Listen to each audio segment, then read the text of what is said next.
we'll read from Isaiah chapter 64 and verse 8. යසායා 64 වන පරිච්ඡේදයේ 8 වන පදයේ කියමු. எசாயா 64 அதிகாரம் 8 வசனத்தை வாசிப்போம். But now, O Lord, thou art our Father, we are the clay, and thou art potter, and we all are the work of thy hand. ඉතින් ස්වාමින් වහන්සේ ඔබ අපේ පියානෝය අපේ මැටිය ඔබ අපේ කුඹකාරයාය අපි සියල්ල ඔබගේ අතේ කර්මාන්තය.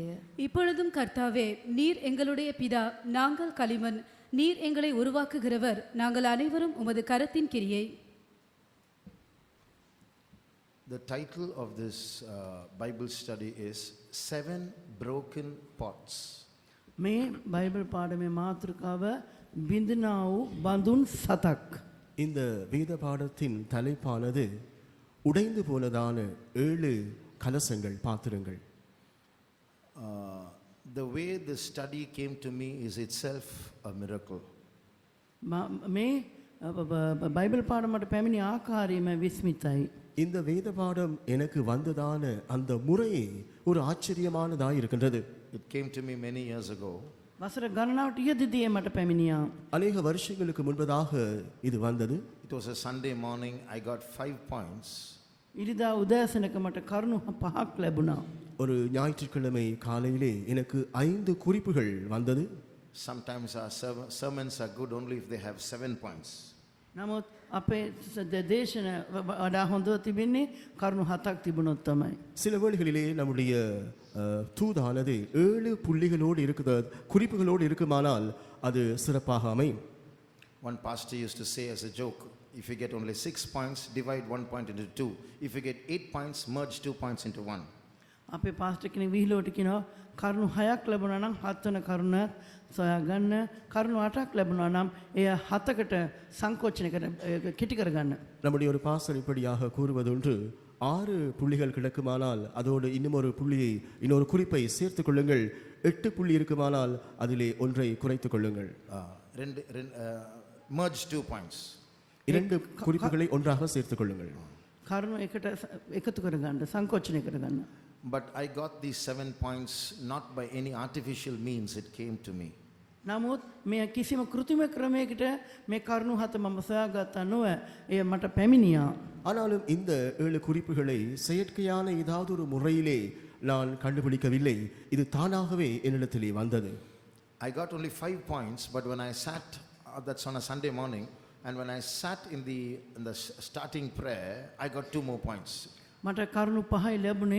නමුත් උදෑසන යාඥාවේදී ආරම්භක යාඥා මට තවත් කරුණු 2ක් පැමිණියා. அந்த ஞாயிற்றுக்கிழமை காலையிலே எனக்கு 5 புள்ளிகள் தான் குறிப்புகள் கிடைத்தது. ஆனாலும் ஆராதனையின் ஆரம்ப ஜெபத்திலே இன்னும் 2 புள்ளிகளை நான் பெற்றுக்கொண்டேன். Not only that, the way God arranged it is a miracle. It's not just 7 points.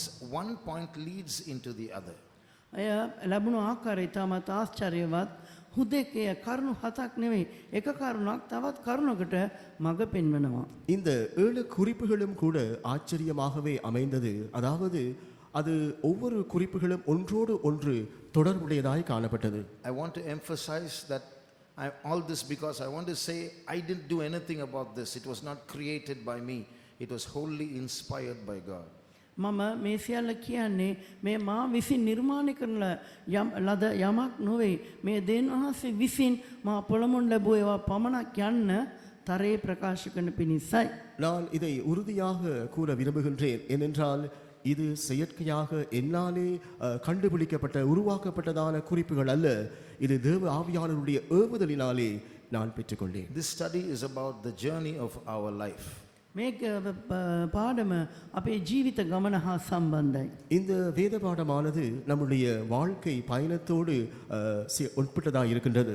This study contains the past, the present and the future of each one of us. අප හැම කෙනෙකුම අතීතය, වර්තමානයේ, අනාගතය මේ පාඩමෙන් කියවෙනවා. இந்த வேத பாடத்திலே நாம் ஒவ்வொருடைய இறந்த காலம், நிகழ்காலம், எதிர்காலத்தை குறித்து கூறுகின்றதாய் அமைகின்றது.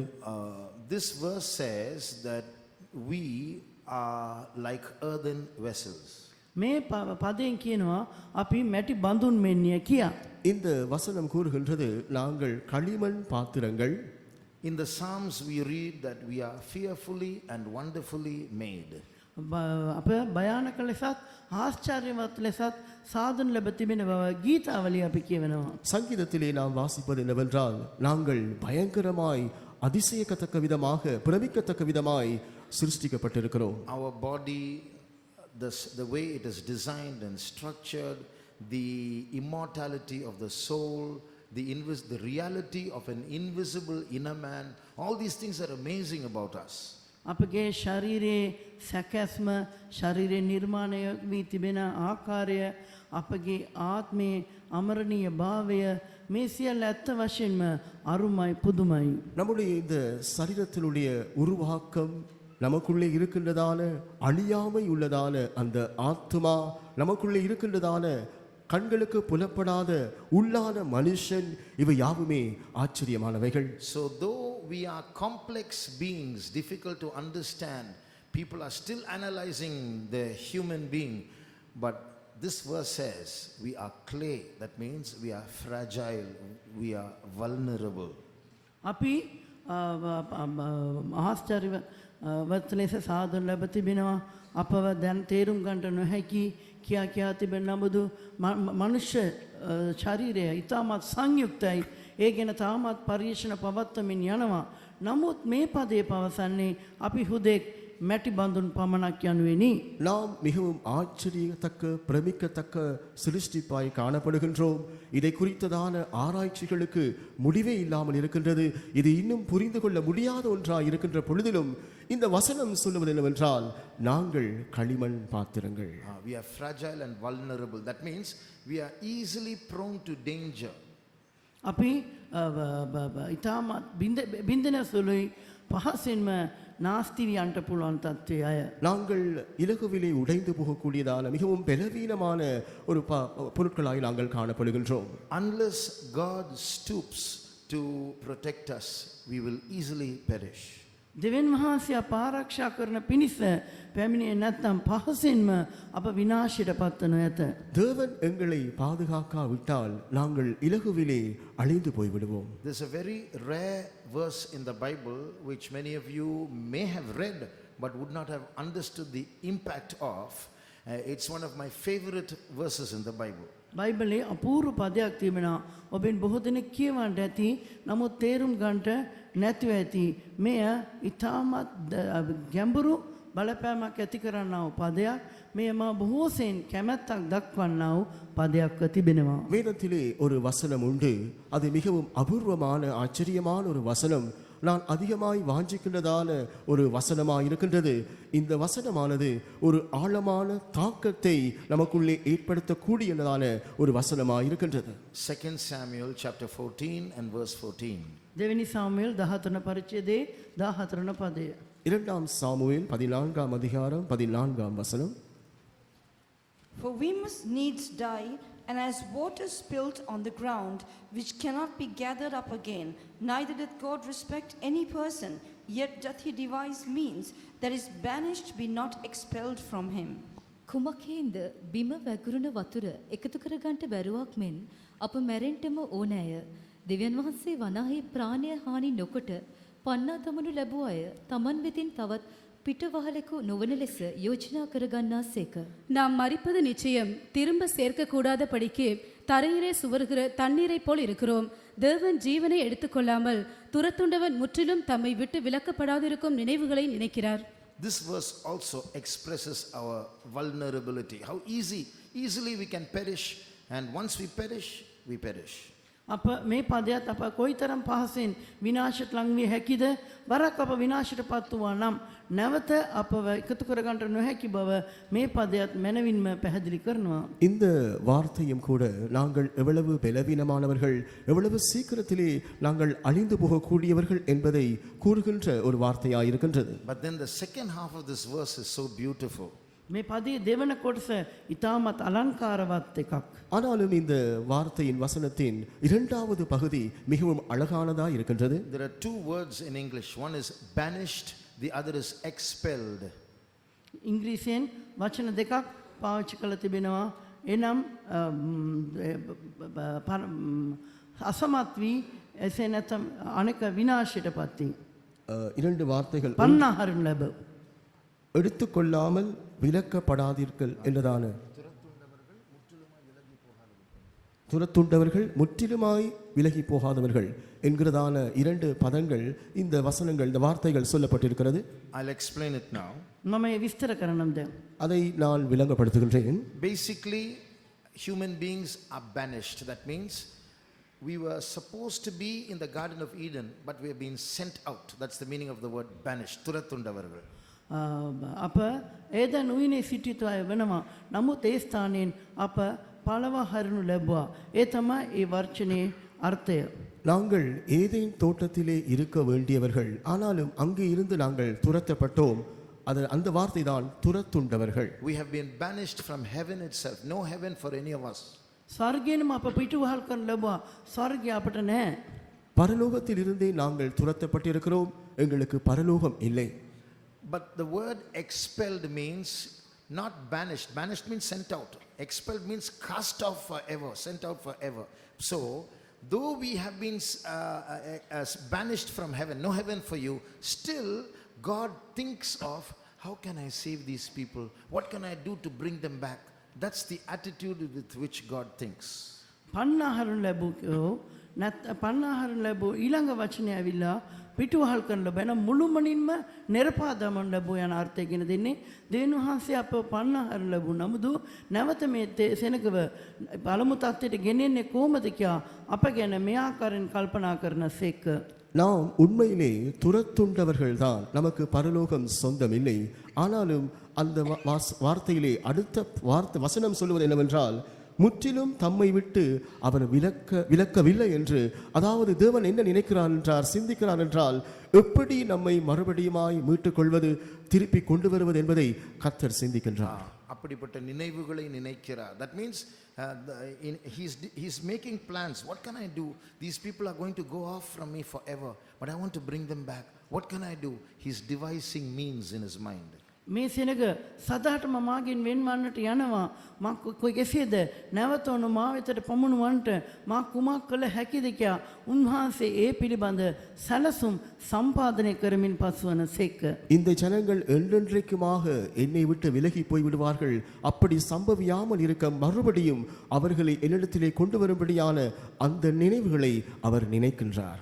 So we all were banished, sent out of heaven, but instead of being expelled, sent out of heaven forever, God has devised means through his son, through the cross, and he has brought us back into his garden. අප ස්වර්ගයෙන් අප පළවහල් ලැබුව අය අප ස්වර්ගයට අයිති නැතුව සිටියා. නමුත් සහ මුලින්ම ස්වර්ගයෙන් අප නිරපාහරින්නේ නැතුව ඒ දෙවියන් වහන්සේ එතුමාන්ගේ පුත්‍රයන් වහන්සේ තුලින් කුරුසිය තුලින් නැවත අපව උන්වහන්සේට ළඟා කරගන්නට ක්‍රමස විදි යොදමින් සිටින සේක. நாம் துரத்துண்டவர்கள் தான், ஆனாலும் அவருடைய கல்வாரியின் மூலமாக, அவருடைய குமாரனின் மூலமாக மறுபடியுமாய் நாங்கள் முற்றிலும் விலக்கப்படாதிருக்கின்ற நிலவரத்துக்கு வரும்படியாய் அப்படியான நினைவுகளை, திட்டங்களை அவர் நினைக்கின்றார். So let's look at these 7 broken pots taken out of the scripture and look back at our lives, at our current state and at our future. අපය අපේ මේ බිඳුණු බඳුන් 7 ගැන අවධානය යොමු කරමු. මේ ශුද්ධ පාට ලියාගෙන අපගේ අනාගතයේ උදෙසා එය නැවත නැවත ඔබ කියවා බලන්න. இந்த 7 பாத்திரங்களை, கலசங்களை குறித்து, மண்பாண்டங்களை குறித்து நாங்கள் பார்ப்போம். இதனூடாக நம்முடைய இறந்த காலம், நிகழ்காலம், எதிர்காலத்தை குறித்து கர்த்தருடைய வார்த்தை மூலமாய் நாங்கள் கவனித்து பார்ப்போம். Not just 7 pots, but 7 broken pots. බිඳුණු බඳුන් නිකරුණේ බඳුන් 7ක් නෙමෙයි, බිඳුණු බඳුන් 7ක්. இவைகள் உடைந்து போனதான 7 களிமண் பாத்திரங்கள். The first pot is in Leviticus 11:33. පළවෙන බඳුන ලෙවිකතාව 11 වන පරිච්ඡේදයේ 33 වන පදයේ තිබෙනවා. அந்த முதலாவது கலசமானது, பாத்திரமானது லேவியராகமம் 11ஆம் அதிகாரம் 33ஆம் வசனத்திலே காணப்படுகின்றது. And every earthen vessel whereinto any of them falleth, whatsoever is in it shall be unclean, and ye shall break it. උන්ගෙන් යම් එකෙක් මැටි භාජනයක වැටුනොත් එහි තිබෙන සියල්ල අපවිත්‍ර වන්නේය.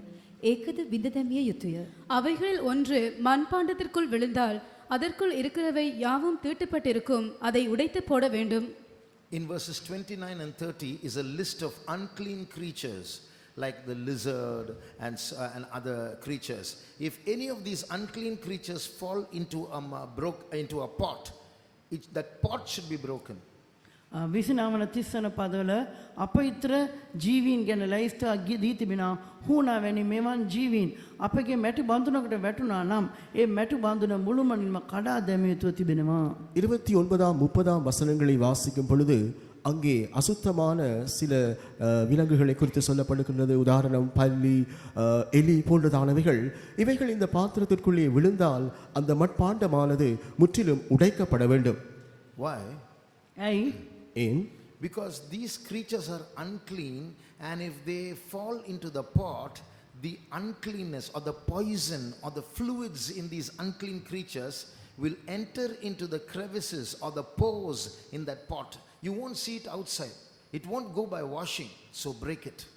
මන්දයත් මේ අපවිත්‍ර ජීවීන් ඒ බඳුනක් තුළට වැටුණා නම් ඒකේ තිබෙන විස, ඒකේ අපද්‍රව්‍ය සියල්ල ඒ භාජනයේ තිබුණ කුඩා සිදුරු ඔස්සේ ඒවට ඇතුළට යනවා. ඒවා සේදුවත් ඒවා ඉවත් වී යන්නේ නැහැ. එම නිසා මේ බඳුනක් බිඳ දැමිය යුතු වනවා. அதற்கான காரணம் என்னவென்றால் இந்த மிருகங்கள், இந்த விலங்குகள், இந்த பிராணிகள் அந்த மட்பாண்டத்திற்குள்ளே விழுகின்றதான வேளையிலே அவைகளிலிருந்து வருகின்றதான திரவமோ விஷமோ அழுக்குகளோ இந்த மட்பாண்டத்தில் இருக்கிற துவாரங்களுக்கூடாக அவைகள் பிரவேசித்துவிடும், உள்ளே போய்விடும்.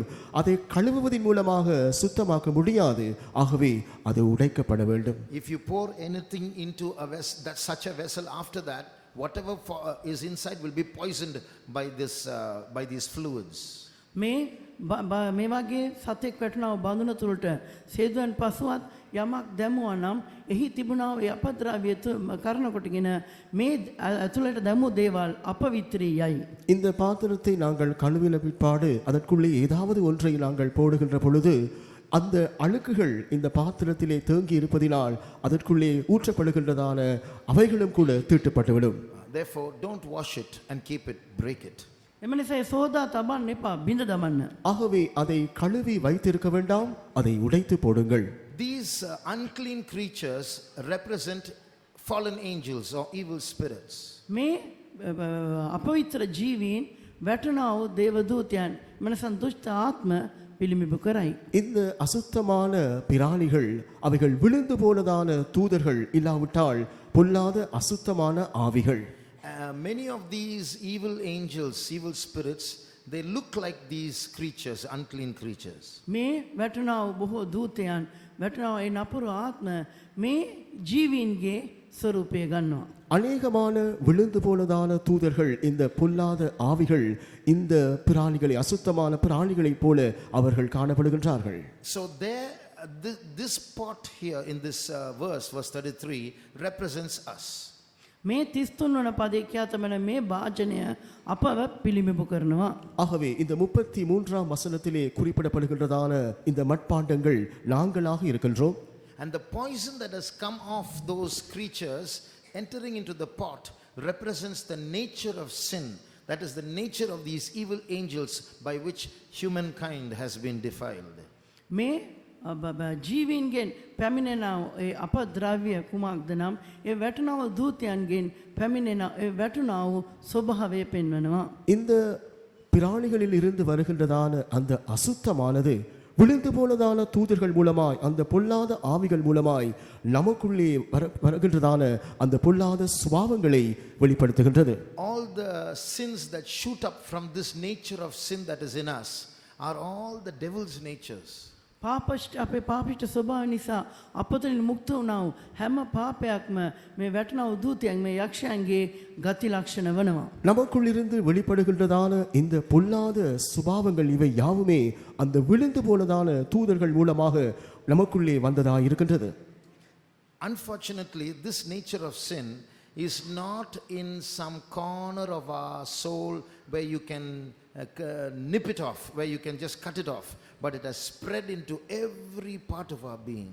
මේ අවාසනාවකට මෙන් මේ වැටනව දූතයන්ගේ මේ ස්වභාවය අපගේ ප්‍රාණය කොහරි මුල්ලක තිබෙනවා එය ඉවත් කරන්න පුළුවන් කියා නොවේ එය අපේ මුළු සර්වාංගයේම මුළු දේහය තුලටම ගලා ගොස් ඇත துரதிர்ஷ்டவசமாக இந்த பாவ சுபாவமானது ஏதோ நம்முடைய ஆத்துமாவிலே ஆவியிலே ஒரு மூலையிலே இருக்கின்றதான ஒரு காரியமாக இலகுவிலே அதை அகற்றி விடக்கூடியதான நிலவரத்திலே அல்ல அது நமக்குள்ளே முற்றிலுமாய் நிறைந்து காணப்படுகின்றது. It has entered into our eyes, our ears, our minds, our emotions, our conscience, our decisions, our free will, wherever, whatever is there as part of us, this nature of sin has entered there. මේ පාපිෂ්ඨ ස්වභාවය අපේ ඇස් වලට අපේ කන් වලට අපේ මුඛයට අපේ මනසට අපේ චිත්ත වේගයට අපේ ඇල්මට අපේ හැඟීමට මේ වගේ අප තුල මොන මොන දේවල් තිබුණාද මේ සෑම දෙයක් තුලටම ඇතුළු වී තිබේ මුසු වී තිබේ இந்த பாவ சுபாவமானது நம்முடைய கண்களினூடாய் நம்முடைய பார்வைகள் நம்முடைய செவி நாம் கேட்கிற காரியங்கள் நம்முடைய வார்த்தைகள் நம்முடைய உணர்ச்சிகள் எழுச்சிகள் நம்முடைய சுயாதீன தீர்மானம் திட்டங்கள் விருப்பங்கள் ஆசைகள் இவை எல்லாவற்றிலுமே அவைகள் நிரம்பி வியாபித்து காணப்படுகின்றது. So as we read in Leviticus, we cannot be reused.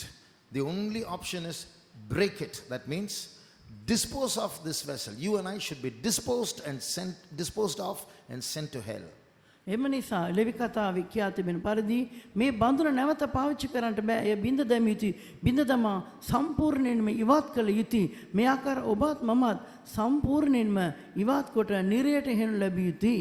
ஆகவே இந்த லேவியராகமத்திலே சொல்லப்பட்டிருக்கிற இந்த வசனத்தின் பிரகாரமாக இந்த மட்பாண்டமானது மறுபடியுமாய் பாவனைக்கு உகந்ததாக அல்ல இதை முற்றிலும் அகற்றப்பட வேண்டும் நொறுக்கப்பட்டு இவைகள் பாதாளத்திலே நரகத்திலே கொண்டு போக வேண்டும்.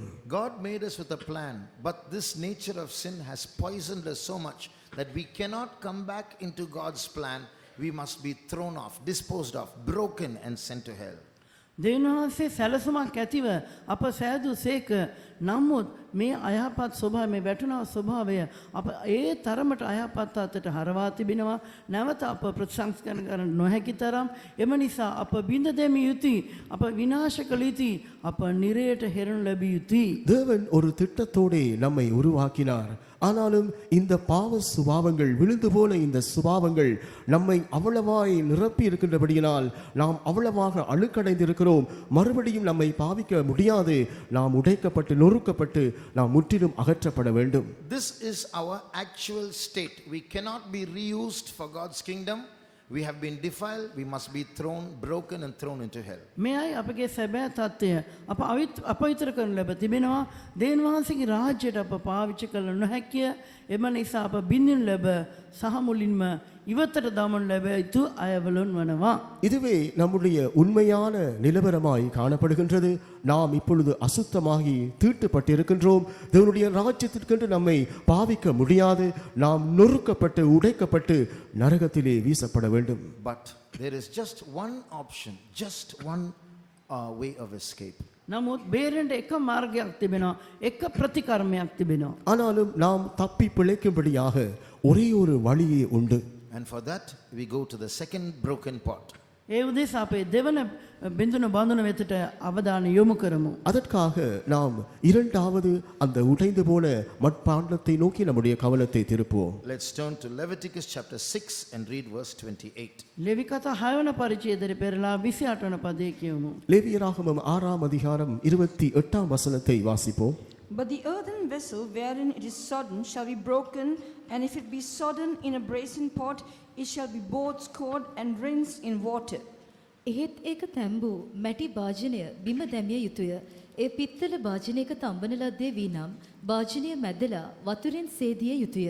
அது சமைக்கப்பட்ட மண்பாண்டம் உடைக்கப்பட வேண்டும். செப்பு பானையில் சமைக்கப்பட்டதானால் அது விளக்கப்பட்டு தண்ணீரில் கழுவப்பட வேண்டும்.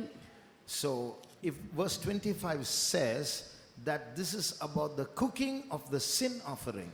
25 වන පදයේ කියා තිබෙනවා පාප පූජාව පිසීම පිළිබඳව. 25ஆம் வசனம் சொல்லுகின்றது அந்த பாவ நிவாரண பலியை சமைக்கின்றதான அந்த காரியத்தை. So the earthen pot in which the sin offering is cooked should be broken is what this verse says. පාප පූජාව පිසින් ලද මැටි බඳුන බිඳ දමන ලැබීති මේ පදයෙන් කියවෙන්නේ මේ දෙයයි. இந்த வசனம் சொல்லுவது என்னவென்றால் பாவ நிவாரண பலியானது சமைக்கப்பட்ட அந்த மட்பாண்டம் உடைக்கப்பட வேண்டும். This second pot represents Jesus who became a sin offering for us. මේ දෙවන බඳුන අප උදෙසා පාප පූජාව බවට පත් වූ යේසුස් වහන්සේව පෙන්වනවා.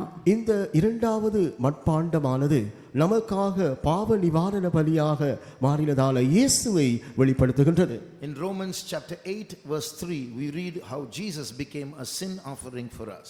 යොරෝම 8 වන පරිච්ඡේදයේ 3 වන පදේ යේසුස් වහන්සේ කෙලෙස අප උසා පාප පූජාව බවට පත් වූ සේක්දයි අප කියවනවා. ரோமர் 8 அதிகாரம் 3 வசனத்திலே இயேசு எப்படியாக நமக்காக பாவ நிவாரண பலியானார் என்று சொல்லப்படுகின்றது. For those who are using the English Bible, the King James version, you won't find that word sin offering and for sin, but in Tamil and in other English translations you have that phrase sin offering. ඉංග්‍රීසි පරිවර්තනයේ පාප පූජාව යන වචනේ සඳහන් වන්නේ නැහැ. නමුත් අනිත් පරිවර්තන පාප පූජාව යන වචනේ සඳහන් වෙනවා. ஆங்கிலத்திலே கிங் ஜேம்ஸ் வெர்ஷனிலே இந்த பாவ நிவாரண பலி என்ற பதம் பாவிக்கப்படாவிட்டாலும் தமிழிலும் மற்ற மொழிபெயர்ப்புகளிலும் பாவ நிவாரண பலி என்று சொல்லப்படுகின்றது. And so Jesus, this second pot represents Jesus who became a sin offering for us. එම නිසා දෙවන බිඳුණු මැටි බඳුන අප උසා පාප පූජාවකට පත් වූ යේසුස් වහන්සේව පෙන්වනවා. ஆகவே இரண்டாவதாக நமக்காக உடைக்கப்பட்டதான கர்த்தராகிய இயேசு கிறிஸ்து பாவ நிவாரண பலியான இயேசு கிறிஸ்துவை இந்த உடைந்த மட்பாண்டம் வெளிப்படுத்துகிறது. In 1 Corinthians chapter 11 and verse 24, Pali කොරින්ත 11 වන පරිච්ඡේදයේ 24 වන පදේ முதலாம் கொரிந்தியர் 11 அதிகாரம் 24 வசனத்திலே Jesus says, "This is my body which was broken for you." මා නුඹලා උදෙසා කඩන ලැබූ මාගේ ශරීරයයි මේ යනුවෙන් යේසුස් වහන්සේ කීසේක. இது உங்களுக்காக உடைக்கப்படுகின்றதான என்னுடைய சரீரம் என்று இயேசு சொன்னார். So Jesus became the second broken pot, the sin offering which was broken for us. යේසුස් වහන්සේ දෙවන බිඳුණු මැටි බඳුන බවට පත් වූ සේක. එනම් අප උදෙසා පාප පූජාවක් බවට පත් වූ සේක. ஆகவே இயேசு இந்த இரண்டாவதாக உடைக்கப்பட்ட மட்பாண்டமாக இருக்கின்றார். நமக்காக பாவ நிவாரண பலியான இயேசு அவரே. So although we all, each one of us, deserves to be disposed of to hell, cannot be reused, heaven has made one provision for us. Jesus became a sin offering. He was broken for us so that we may not be broken. අප නැවත පාවිච්චියට සුදුසු නෑ. අප බින්දිනු ලැබ සහ මුලින්ම නිරයට හෙනු ලැබිය යුතු අයවලුන්වයි සිටින්නේ. නමුත් එකම එක ප්‍රතිකර්මයක් තිබෙනවා. අප උදෙසා යේසුස් වහන්සේ පාප පූජාවක් බවට පත් වී අප උදෙසා බින්දිනු ලැබුසේක. ஆகவே நாங்கள் எந்த விதத்திலும் மறுபடியுமாய் பாவிக்கப்பட முடியாததான முற்றிலும் விலக்கப்பட வேண்டியவர்களாய் உடைக்கப்பட்டு நரகத்திலே போடப்பட வேண்டியவர்களாய் இருந்தோம். ஆனாலும் பரலோகமானது ஒரே ஒரு வழிமுறையை நமக்கு காண்பிக்கிறது. அது நமக்காக பாவ நிவாரண பலியான இயேசு கிறிஸ்துவாய் இருக்கின்றார். Now, at the application level, we need to understand this very carefully. එම ආරම්භක දෙය ලෙස මේ අපි හරි ආකාරව තේරුම් ගත යුතුයි. இதை நாங்கள் பிரயோகிக்கின்றதான அந்த இடத்திலே இதை நாம் சரியாக புரிந்து கொள்ள வேண்டும். The only way of escape, the only provision from heaven for us to come back or not be broken, not be disposed of, is Jesus. අප නැවත අපේ තත්ත්වය යථා තත්ත්වයට පත්වන්න එනම් බිඳුනු නොලැබී සිටින්නට නම් ස්වර්ගයට ලන්නට නම් එකම ක්‍රමය යේසුස් වහන්සේ වෙතට පැමිණීම පමණයි. ஆகவே நாம் மறுபடியுமாக மறுசீரமைக்கப்பட வேண்டுமானால் அந்த உடைந்து போகாத அந்த நிலவரத்திற்கு நாம் வர வேண்டுமானால் அதற்கு இருக்கின்றதான ஒரே ஒரு வழிமுறை இயேசு. Not being close to servants of God. දේව සේවකයන්ට ළඟව සිටීම නෙවෙයි. தேவ ஊழியருக்கு நெருக்கமாக இருப்பதல்ல. Not being a regular member of the church or being a member of CPM. සභාවට ක්‍රමානුකූලව පැමිණෙන්නා වූ සමාජිකයෙක් නොවේ. ලංකා පෙන්තක සභාවේ සමාජිකත්වයේ දැරීම නොවේ. சபைக்கு இந்த இலங்கை பெந்தேகோஸ்தே சபையிலே வளமையாக வருகின்றதான ஒரு அங்கத்தினராய் இருப்பதினால் அல்ல. I'm not saying that this is not important. It is important. That is being a member of the church and being close to servants of God. But all this without Christ is of no use. මේ දේවල් දෙවසවකෙන්ට ලංව සිටීම ක්‍රමාණුකුලව දේවස්ථානට පැමිණි මේ අවශ්‍ය නැහැ කියන්නේ නෑ. නමුත් දෙවියන් වහන්සේ නොමැතිව ඒස් වහන්සේ නොමැතිව මේ දේවල් කිරීමෙන් பலக் நே. சபையில் அங்கத்தினராய் இருப்பது, ஊழியருக்கு நெருக்கமாக இருப்பது, இவைகள் முக்கியம் இல்லை என்று நான் சொல்லவில்லை. ஆனால் இயேசு இல்லாமல் இவைகள் எந்தவிதமான பிரயோஜனமும் இல்லை. Christian Pentecostal rituals or traditions like paying tithes or wearing white on Sunday or standing for divine healing, all these by our spiritual upbringing we can keep. This won't qualify us for heaven. This will not help us to escape being broken. Only Christ, the sin offering, is our remedy. අපගේ තිබෙනා වූ සම්ප්‍රදායන්, අපගේ තිබෙනා වූ චාරිත්‍ර වාරිත්‍ර දසෙන් කොටස දීම, රැස්වීමට පැමිණීම, දිවිසි රැඳී සිටීම, මේ සියල්ල සභාවේ සමාජිකත්වයේ දැරීමට, ඉදිරියේ සිටින්නමට අපට උපකාරයක් වේ. නමුත් මෙය අප බිඳිනු ලබන්නේ නැතුව ආරක්ෂා කරනු ලබන්නට උපකාරයක් වන්නේ නැහැ. ඒ සඳහා යේසුස් වහන්සේ පමණයි පිහිටක් වන්නේ. இந்த சபையின் சடங்காச்சாரங்கள், பழக்க வழக்கங்கள், சபையிலே கூறப்படுகின்றதான காரியங்கள், சபைக்கு ஒழுங்காக வருவது, தசமபாகம் கொடுப்பது, இவைகள் நமக்குள்ளே ஏதோ ஒரு வளர்ச்சியை ஏற்படுத்துகிறது தான். ஆனாலும் பரலோகத்திற்குள்ளே பிரவேசிக்கும்படியாக, இல்லாவிட்டால் அந்த உடைந்து போகாத நிலவரத்திற்கு நாம் வரும்படியாக இயேசு மாத்திரமே ஒரே வழி. There's a beautiful verse in the New Testament to show how because Jesus was broken for us, we need not be broken. යේසුස් වහන්සේ අප වෙනුවෙන් බිඳුන් ලැබුණ නිසා අප බිඳුන් ලබන්න අවශ්‍ය නැත යන්න පෙන්වන්නට අලුත් කිසිමේ ඉතාමත් අනර්ග පදයක් තිබේ. இயேசு நமக்காக உடைக்கப்பட்டது நிமித்தமாக நாம் உடைக்கப்பட தேவையில்லை என்பதை காண்பிக்கின்றதான ஒரு அழகான வார்த்தை புதிய ஏற்பாட்டிலே காணப்படுகின்றது. 2 Corinthians chapter 5 verse 14. දෙවෙනි කොරින්ති 5 වන පරිච්ඡේදයේ 14 වන පදය. 2 கொரிந்தியர் 5ஆம் அதிகாரம் 14ஆம் வசனம். And the love of Christ constraineth us, because we thus judge that if one died for all, then were all dead. මක්නිසාද ක්‍රිස්තුස් වහන්සේගේ ප්‍රේමය අප කෙරෙහි බලපවත් වන්නේය. එසේය එක්කෙනෙක් සියල්ලන් වෙනුවට මැරුණේ කියාත්, එබැවින් සියල්ලෝම මැරුණෝය කියාත්, උන්වහන්සේ සියල්ලන් වෙනුවට මැරුණේ. கிறிஸ்துவனுடைய அன்பு எங்களை நெருக்கி ஏவுகிறது. ஏனென்றால் எல்லாருக்காகவும் ஒருவரே மரித்திருக்க எல்லாரும் மரித்தார்கள் என்றும். See that? If one died for all, Jesus was broken for all, then are all dead. යේසුස් වහන්සේ එක්කෙනෙක් මරුණා නම් සියල්ලන් වෙනුවෙන්, එසේනම් යේසුස් වහන්සේ අප සියල්ලන් වෙනුවෙන් මරුණුසේක. எல்லாருக்காகவும் ஒருவரே மரித்திருக்க, எல்லாருக்காகவும் ஒருவர் அங்கே உடைக்கப்பட்டிருப்பதினால் எல்லாரும் மரித்தவர்களானார்கள். So it's like Jesus died for us, and if we believe that, it's equal to we being disposed of according to the Old Testament law. යේසුස් වහන්සේ අප උසා මරුණුසේක අප මේ අදහනවා නම් පැරණි කිසිමේ අප විනාශ කරන ලැබුවා යන්නට මෙය සමාන වෙනවා. இயேசு நமக்காக உடைக்கப்பட்டார், மரிக்கப்பட்டார். இதை நாம் விசுவாசிக்கின்றதான வேளையிலே அந்த பழைய ஏற்பாட்டின் பிரகாரமாக நாமும் உடைக்கப்பட்டிருக்கிறோம். So we don't have to actually go to hell now. එම නිසා දැන් අප නිරයට යන්න අවශ්‍ය නැහැ. ஆகவே இப்பொழுது நாம் நரகத்துக்கு போக தேவையில்லை. That's good news. එය හොඳ ආරංචියක්. இது ஒரு நற்செய்தி. But there's one condition. නමුත් එක කොන්දේසියක් තිබේ. ஆனாலும் ஒரு நிபந்தனை உண்டு. Read the next verse. ඊළඟ පදේ කියමු. அடுத்த வசனத்தை வாசிப்போம். And that he died for all, that they which live should not henceforth live unto themselves, but unto him which died for them and rose again. උන්වහන්සේ සියල්ලන් වෙනුවට මැරුණේ ජීවත් වන්නන් තවත් තමුන් උදෙසා ජීවත් නොවි ඔවුන් වෙනුවට මැරී නැවත නැගිටිනා වූ තැනන් වහන්සේ උදෙසා ජීවත් වන පිණිසේ කියාත් අප නිශ්චය කොට කියමුව. பிழைத்திருக்கிறவர்கள் இனி தங்களுக்கென்று பிழைத்திராமல் தங்களுக்காக மரித்து எழுந்தவருக்கென்று பிழைத்திருக்கும்படி அவர் எல்லாருக்காகவும் மரித்தார் என்றும் நிதானிக்கிறோம்.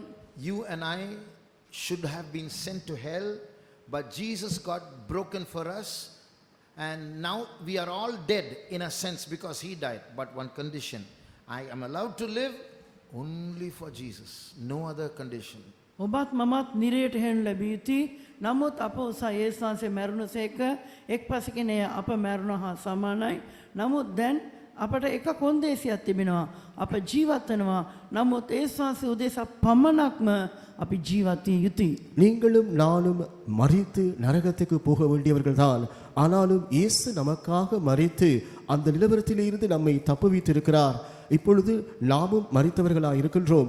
ஆனாலும் ஒரே ஒரு நிபந்தனை உண்டு. அது என்னவென்றால் நாம் இயேசுவுக்காக மாத்திரம் பிழைத்திருக்க வேண்டும், ஜீவிக்க வேண்டும். Listen to that condition very careful. It's very important. I am alive now. You are alive now. Only for one reason. You are not going to hell. I'm not going to hell. Only for one reason I'm allowed to live. Live for Jesus, not for myself. ඔබ නිරට යන්න යන්නේ නැහැ. මම නිරට යන්න යන්නේ නැහැ. ඊතා ප්‍රවේශමෙන් මීට සවන් දෙන්න. නමුත් ඔබත් මමත් ජීවත් යුත්තේ යේසුස් වහන්සේ උදෙසා පමණක්මය. இதை மிகவும் கவனமாக செவிகொடுங்கள். நீங்களோ நானோ நரகத்துக்கு போவதில்லை. நாம் பிழைத்திருக்கின்றோம், நாம் ஜீவிக்கின்றோம். ஆனால் ஒரே ஒரு நிபந்தனை என்னவென்றால் நாம் இயேசுவுக்காக மாத்திரம் ஜீவிக்க வேண்டும். If we live for ourselves, I have this plan, I have this dream, I want to do this, I want to do that. That means you are not meeting those conditions. That means you will be disposed of to hell. මට මේ වගේ සැලසුම් තිබෙනවා. මට මෙන්න මේ වගේ මං ගැන සිහින තිබෙනවා. මං ඒ දේ ඉෂ්ට කරගත යුතුයි. මේ දේ ඉෂ්ට කරගත යුතුයි. මේ ආදි වශයෙන් ඔබ පවසමින් ජීවත් වෙනවා නම් ඔබ එම කොන්දේසි ඉෂ්ට කරන්නේ නැති වගයි. එනම් මතකේ රඳවා ගන්න ඔබ හෙළුන් ලැබියොත්තේ නිරයටයි. நாம் நமக்காக ஜீவிப்போம் என்றால் அதன் மூலமாக நம்முடைய இந்த வாஞ்சை, அந்த ஆசைகள், இந்த நோக்கங்களை நாம் நிறைவேற்றுகிறவர்களாகி விடுவோம். இதன் நிமித்தமாக அந்த நிபந்தனையை நாம் நிறைவேற்றாதபடியினாலே ஞாபகத்தில் வைத்துக் கொள்ளுங்கள், நாங்கள் உடைக்கப்பட்டு நரகத்திலே தான் போடப்பட வேண்டும். The first thing that St. Paul said when he was saved and a light struck him, the first word, Lord, what wilt thou have me to do? That's our first confession and last confession all our life. ශුද්ධ පාල්තුමා යේසුස් වහන්සේ සම්මුඛව පසු පළමුවෙන්ම අහුව ප්‍රශ්නය ස්වාමීනි මා කළ යුත්තේ කුමක්ද? මෙන්න මෙය අපගේ ප්‍රථම ප්‍රශ්නයත් අවසානයේ අපේ ඇසිය යුතු ප්‍රශ්නයත් වෙනවා. பரிசுத்த பவுல் அவர் ரட்சிக்கப்பட்டதான அந்த வேளையிலே அந்த ஒளி அவரை தொட்டதான அந்த நேரத்திலே அவர் கேட்டதான முதலாவது கேள்வி என்னவென்றால், ஆண்டவரே நான் என்ன செய்ய சித்தமாய் இருக்கிறேன் என்பதே இதுவே நம்முடைய ஆரம்பமும் நம்முடைய முடிவுமான அறிக்கையாய், முழுதுமான அறிக்கையாய் காணப்பட வேண்டும். So I can live but only no more my own plans, only God's plan. With that we move to the third broken pot. එම නිසා මට ජීවත් වෙන්න පුළුවන්. නමුත් මගේ කිසිම සැලසුමක අනුව නොවේ. යේසුස් වහන්සේ උදෙසා පමණ ජීවත් විය හැක්කේ. මෙන්න මේ කොන්දේසිය සමගම අප තුන්වන බිඳුණු බඳුන වෙතට අවධානය යොමු කරමු. ஆகவே நான் இப்பொழுது பிழைத்திருக்கின்றேன், ஜீவிக்கின்றேன் இயேசுவுக்காக மாத்திரம் என்பதை ஞாபகத்தில் வைத்துக் கொள்ள வேண்டும். அதுவே நிபந்தனை. இதோடு கூட நாம் மூன்றாவது உடைந்ததான மட்பாண்டத்தை நோக்கி போவோம். No more own plans. අපගේම සැලසුම් නැහැ. இனிமேல் நம்முடைய எந்த சொந்த திட்டங்களும் இல்லை. Jeremiah chapter 2 and verse 13. යෙරේමියා දෙවන පරිච්ඡේදයේ 13 වන පදය. எரேமியா 2 அதிகாரம் 13 வசனம். මක්නිසාද මාගේ සෙනග නපුරු දේවල් දෙකක් කළෝය. ඔහු ජීවන වතුර උල්පත වූ මා අතහැර කටාරම් එනම් වතුර නාල්ලන්නා වූ බිඳුනා වූ කටාරම් තමුන්ටම කපාගත්තෝය. For my people have committed two evils. They have forsaken me, the fountain of living waters, and hewed them out cisterns, broken cisterns that can hold no water. என் ஜனங்கள் இரண்டு தீமைகளை செய்தார்கள். ஜீவ தண்ணீர் ஊற்றாகிய என்னை விட்டு விட்டார்கள். தண்ணீர் நிற்காத தொட்டிகளாகிய வெடிப்புள்ள தொட்டிகளை தங்களுக்கு வெட்டி கொண்டார்கள். These broken cisterns represent the strange gods, the other gods, the idols that the Israelites went after, leaving their God. මේ බිඳුණු කටාරම් ඊශ්‍රායල් සෙනග ඔවුන්ගේ ජීවමාන දේව වහන්සේ හතහැර ගියා වූ අන් දෙවිවරුන් දේවතාවන් මේ සියල්ල පිළිඹු කරයි.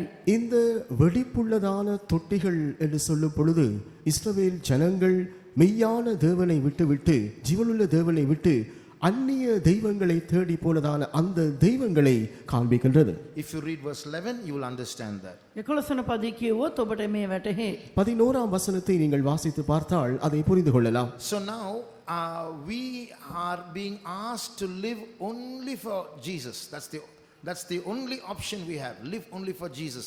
But here we see the Israelites leaving their God and going after other gods.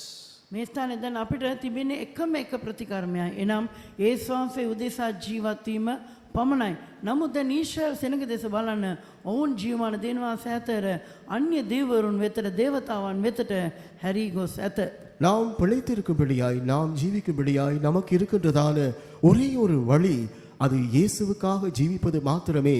ஆனாலும் இங்கே பாருங்கள், இஸ்ரவேலர்கள் தங்கள் மெய்யான தேவனை விட்டு அந்நிய தெய்வங்கள் பின்னாலே போகின்றார்கள். So in our lives we are seeing a journey taking place here.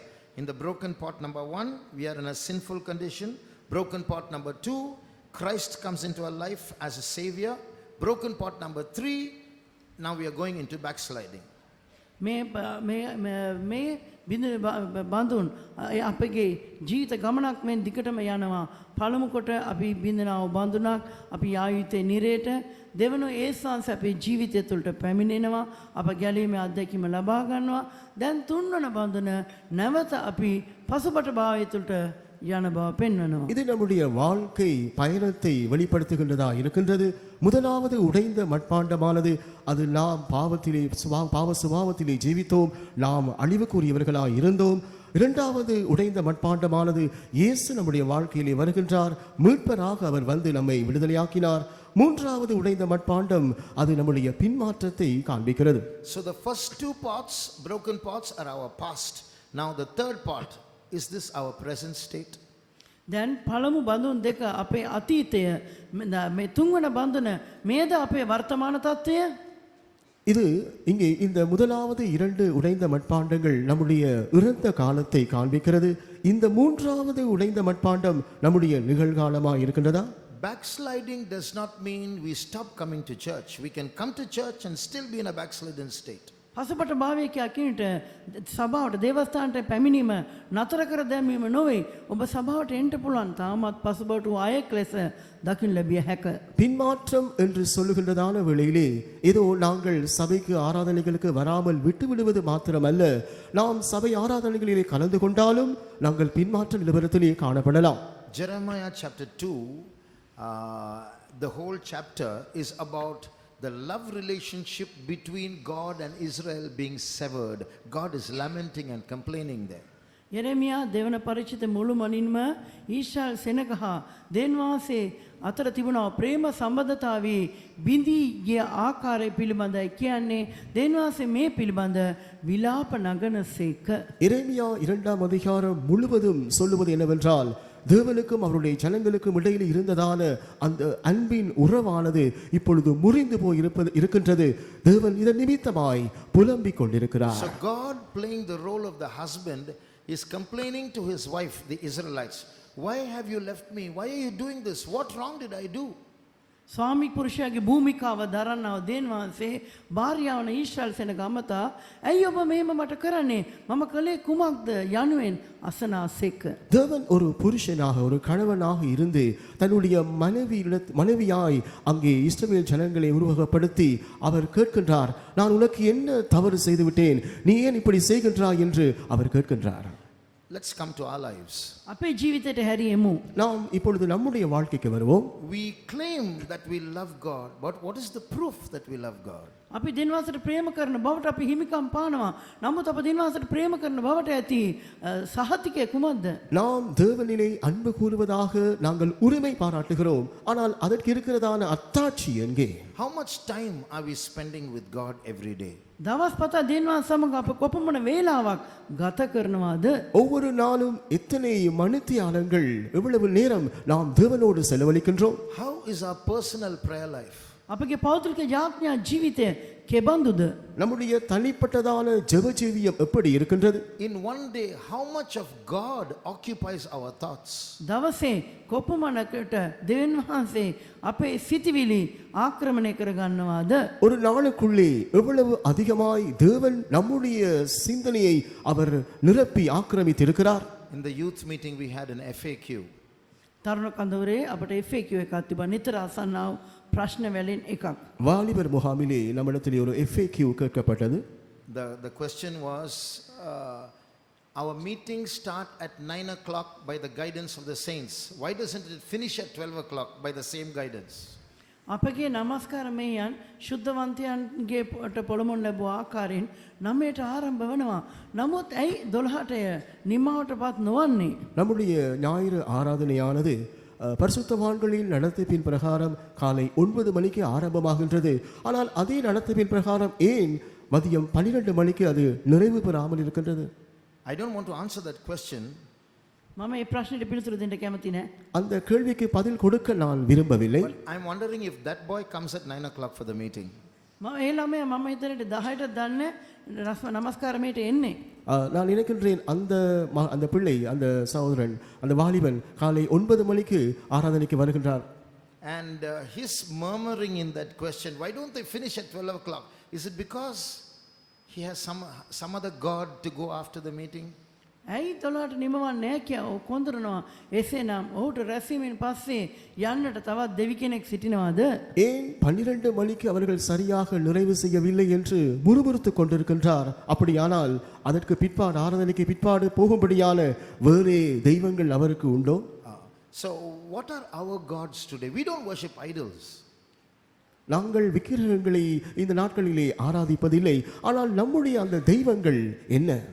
අද අපගේ දෙවිවරු කවුද? අපි රූප වලට නමස්කාර කරන්නේ නැහැ සැබෑවයි. What our heart goes after, what occupies most of the time in our day, that is our God. අපගේ හදවත කුමක් පසුපස හඹා යනවද? දවසේ වැඩි වෙලාවක් අපේ අල්ලා ගන්නේ කුමන දේද? අන්න ඒ දේ තමයි අපේ දෙවියන්. நம்முடைய இருதயமானது எதன் பின்னாலே எதை தேடி போய்க் கொண்டிருக்கிறது? நம்முடைய ஒரு நாளிலே அதிகமான நேரத்தை எந்த காரியம் பிடித்திருக்கிறது? இதுதான் அந்த தெய்வம். Is it our job? ඒ අපගේ රැකියාවද? அது நம்முடைய தொழிலா? Or is our studies our God? එසේ නැත්නම් අපේ අධ්‍යාපනය අපේ දෙවියා වෙලාද?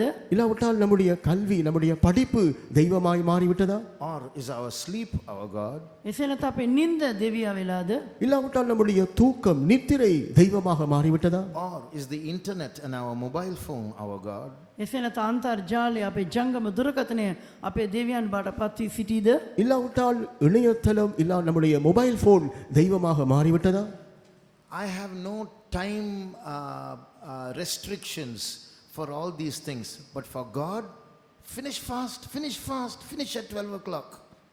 මේ දේවල් වලට මට වේලාවට නියම කිරීමක් නැහැ. නමුත් දෙවියන් වහන්සේගේ දේවල් වලට ඉක්මනින් ඉවර කරන්න 12ටම ඉවර කරන්න. இந்த காரியங்கள் ஒன்றிற்காகிலும் எந்த விதமான நேர வரையறை எல்லை இல்லை. ஆனால் கர்த்தருடைய காரியங்கள் ஆராதனைகள் சரியாக நேரத்துக்கு 12 மணிக்கு நிறைவு செய்யுங்கள். Like I have a passion for my studies, like I have a passion for my mobile phone. Is my heart bubbling when I think of Jesus? Is my heart bubbling when I think of going to a Bible study or to a tarrying meeting? මාගේ අධ්‍යාපනයට කැමැත්තක් දක්වන්නක් මෙන් මාගේ ජංගම දුරකථනට ඇලුම සිටින්නක් මෙන් Bible පාඩමකට යනවා කියා කියන විට දෙනවාසේ අභිමුඛයට යනවා කියන විට මගේ හදවත ඒ ගැන ප්‍රීතියෙන් උතුරා යන්නේද? ඒ ගැන දැඩි පෙළඹවීමක් මා තුළ ඇතිවනවාද? நம்முடைய படிப்பு தொழில் இவைகளை குறித்து நமக்குள்ளே ஒரு அதிகமான வாஞ்சை ஆசை உற்சாகம் இருக்கின்றது. ஆனால் கர்த்தருடைய வேத பாடத்துக்கு செல்வது, காத்திருப்பு கூட்டங்களுக்கு செல்வது, கர்த்தருடைய காரியங்களுக்காக நம்முடைய உள்ளங்கள் உள்ளே துள்ளுகின்றதா?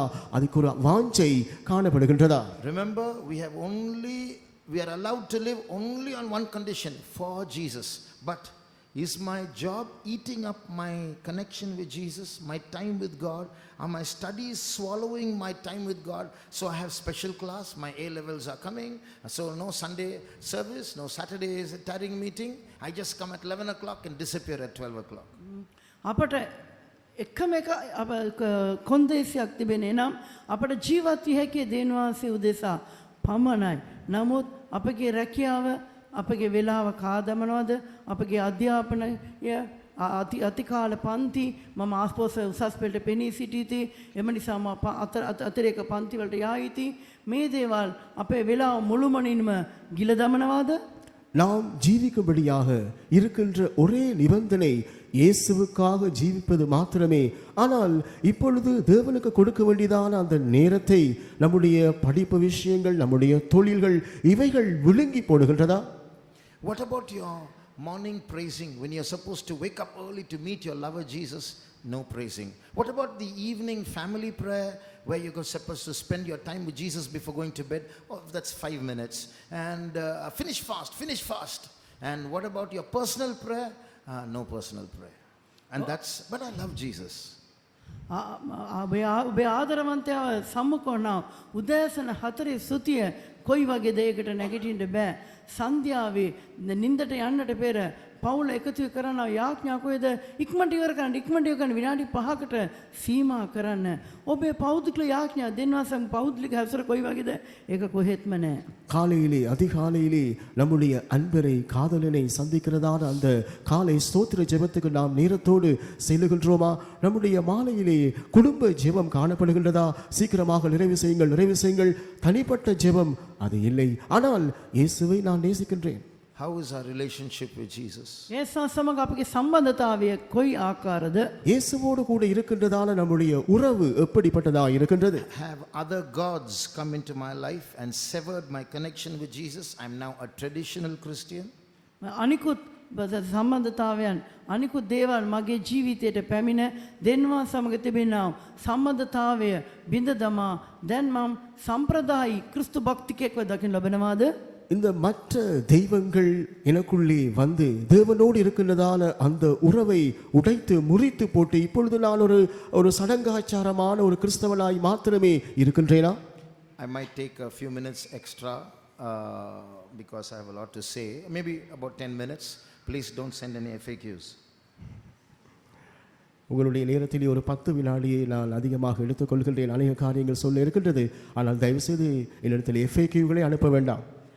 මම මට තව ගොඩක් කරුණු කියන්න තිබෙන නිසා ඔබේ වෙලාවෙන් විනාඩි 10ක් වැඩියෙන් ගන්නවා.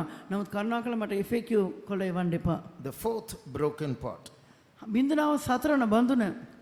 நான்காவது உடைந்ததான மண்பாண்டம். Jeremiah 18:4. යෙරේමියා 18 වන පරිච්ඡේදයේ 4 වන පදය. எரேமியா 18ஆம் அதிகாரம் 4ஆம் வசனம். And the vessel that he made of clay was marred in the hand of the potter, so he made it again another vessel as seemed good to the potter to make it. ඔහු සෑදූ මැටි භාජනය කුඹකාරයාගේ අතේ නරක් වූ කල නැවත ඒක සාදන්ට කුඹකාරයාට හොඳව පෙනුණු ලෙස ඔහු එයින් වෙන භාජනයක් සෑදුවේය. குயவன் வனைந்து கொண்டிருந்த மண்பாண்டம் அவன் கையிலே கெட்டு போயிற்று. அப்பொழுது அதை திருத்தமாய் செய்யும்படிக்கு தன் பார்வைக்கு சரியாய் கண்டபடி குயவன் அதை திரும்ப வேறே பாண்டமாக வனைந்தான். Why did this pot get marred or collapse while the potter was shaping it? මේ කුම්භකාරයා මේ බැටි මඳුන සාධන අතර ඒ කැඩී ගියේ මන්ද? இந்த மட்பாண்டமானது ஏன் கெட்டு போயிற்று? ஏன் இதை இந்த குயவன் மறுபடியுமாக வளைகின்றான்? There is a history behind this I can't explain now, but the truth is that this clay in this potter's field was getting hard. That's why he couldn't shape it. While he was shaping it, it collapsed. මේ පසුපස දිග ඉතිහාසයක් තිබෙනවා. ඒ කියන්ට වෙලාවක් නැහැ. නමුත් මේ මැටි ගල් වුණා, තද වුණා. එම නිසා තමයි ඒ බඳුනක් ඇටියට සාදන විට கும்பால்காருக்கு அத்தே பிந்தி கே. இந்த வசனத்தின் பிற்பாடுதற்கு பின்னாலே ஒரு பெரிய வரலாறு உண்டு. ஆனால் இப்பொழுது அதை சொல்ல நேரமில்லை. ஆனால் இந்த குயவனுடைய கையில் இருக்கிறதான இந்த களிமண் அது வணைகின்ற நேரத்திலே அது கடினப்பட்டு போகின்றபடியால் அதை வணையும்படியாய் மறுபடியுமாய் இந்த குயவன் அதை உடைக்கின்றான். So this fourth broken pot represents a hardening that is taking place in the hearts of those who are being severed from Jesus. මේ 4 වන බඳුන ඒස්වාංශයේ වෙතින් දුරස් කරනු ලැබූ ආගේ හදවත් දැඩි වී යන අයුරු පිළිඹු කරයි. ஆகவே இந்த நான்காவது மட்பாண்டம் காண்பிப்பது என்னவென்றால் இயேசுவை விட்டு தூரமாய் விலகி போகின்றவர்களுடைய இருதயமானது கடினப்பட்டு போகின்றது. இதைத்தான் இது காண்பிக்கின்றது. When you read Hebrews chapter 3 and verse 8, හෙබ්‍රේ 3 පරිච්ඡේද 8 වන පදයේ කියන විට எபிரேயர் 3ஆம் அதிகாரம் 8ஆம் வசனத்தை வாசிக்கும் பொழுது it says, don't harden your heart. That means I can deal with my heart that is being hardened. That means I can take measures to soften it. නුඹලාගේ සිත් දැඩි කර නොගනිලා කියා තිබෙනේ නම් මගේ දැඩි වී තිබෙන සිත මුරුදු කරන්නට මට ක්‍රම යෙදිය හැක යන්නයි. உங்கள் இருதயங்களை கடினப்படுத்தாதிருங்கள் என்று சொல்கின்ற வேளையிலே அங்கே கடினப்பட்டிருக்கிறதான இந்த இருதயத்தை இதை மறுபடியுமாய் மென்மையாக்கும்படியாக சில வழிமுறைகள் உண்டு. That's why God is saying, don't harden. Because the heart is hard, but don't let it become worse. Take measures to bring it back to sensitivity towards me. ඔබේ සිත දැඩි තිබෙන තවදුරටත් දැඩි වෙන්න ඉඩ දෙන්න එපා. මා කෙරෙහි සංවේදී වන ආකාරයෙන් එය මෘදුභාවයට පත්වන්නට ක්‍රියා කරන්න.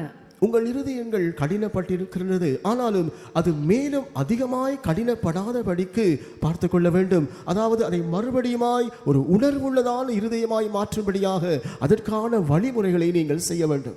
Are you able to realize that your heart is becoming hard against God? දෙවියන්වහන්සේට ඔබේ සිත දැඩිවීමෙන් පවතින බව ඔබට වැටහෙද? தேவனுக்கு எதிராக உங்கள் இருதயங்கள் கடினப்பட்டு போகின்றதை நீங்கள் உணர்கின்றீர்களா? This hardening of the heart is only with respect to God. But when it comes to going to the world or joining friends or watching movies or purchasing, going to the shops or the malls, your heart wells up.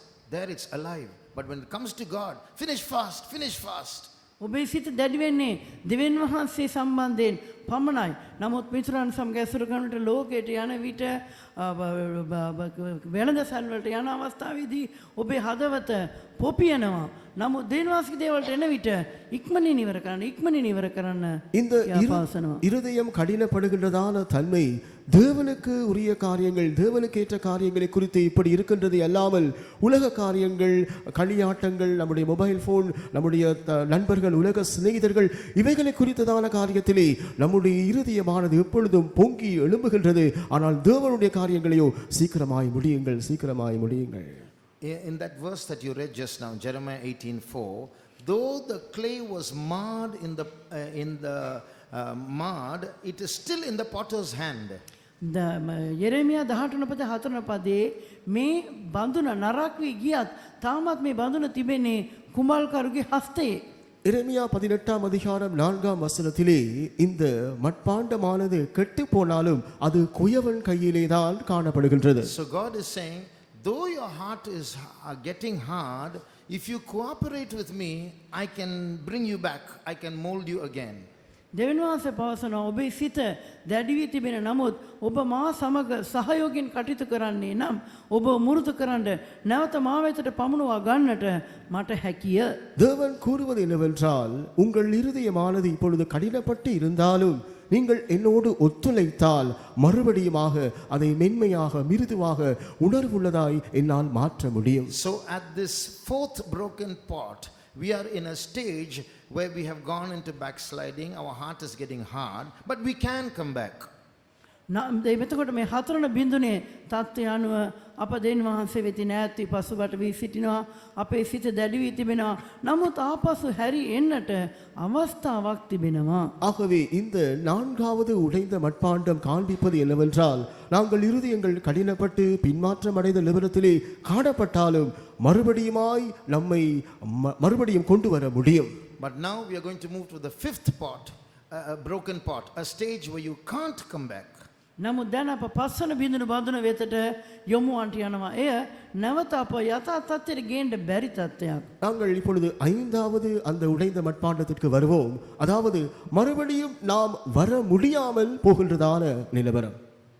Read Jeremiah chapter 19, යෙරෙමියා 19 වන පරිච්ඡේදය எரேமியா 19ஆம் அதிகாரம் verse 10. 10 වන පදය. 10ஆம் வசனம். Then shalt thou break the bottle in the sight of the men that go with thee. තවද නුඹ සමග යන මනුෂ්‍යයන් ඉදිරියේදී කලය බිඳ ඔවුන්ට මෙසේ කියාපන්න. உன்னோடே கூட வந்த மனுஷருடைய கண்களுக்கு முன்பாக அந்த கலசத்தை உடைத்து போட்டு. So here we see a pot. In English it's bottle, that's old English. The actual it is in Tamil kalasam. So here if you read the whole chapter you'll understand it's about a pot, not about a bottle. There was no glass then. So the bottle or the pot should be broken. ඉංග්‍රීසි භාෂෙන් බෝතලය කියා කියතම සිංහලෙන් කලය කියන්නේ වැරදිව තිබෙනවා. එම නිසා මේ ස්ථානයේ මේ කලය බිඳ දැමිය යුතු බව කියනවා. ஆகவே இங்கே கலசம் என்று சரியாக சொல்லப்பட்டிருக்கிறது தமிழிலே. இந்த கலசத்தை உடைத்து போட்டு Here God is asking Jeremiah to go to the to a shop of pots, buy a baked pot, a finished pot, come, call the Israelites in the sight of all men, where everyone is watching, break that pot on the floor. දේනවාසී එරේමියා මතක් කියනවා වෙළඳසැලට යන්න මැටි සම්පූර්ණයෙන් සාදා පුලුසා නිම කරන ලද මැටි බඳුනක් මිලදී ගෙන සමස්ත ඊශ්‍රායල් ජනයා ඉදිරියේ පෙන්වා එය බිඳ දමන්න. இந்த 19ஆம் அதிகாரத்தை முழுவதுமாய் வாசிக்கும் பொழுது தேவன் எரேமியாவை பார்த்து கூறுகின்றார், செய்து அந்த குயவனுடைய கடைக்கு சென்று நீ அங்கே செய்து முடித்து வளைந்து முடிந்ததான அந்த கலசத்தை எடுத்து வந்து முழு இஸ்ரவேலருக்கு முன்பாக அதை உடைத்து போடு. It's not only molded, it's put in the fire, it's baked, it's solid now. The previous chapter is chapter 18, where the fourth broken pot is there.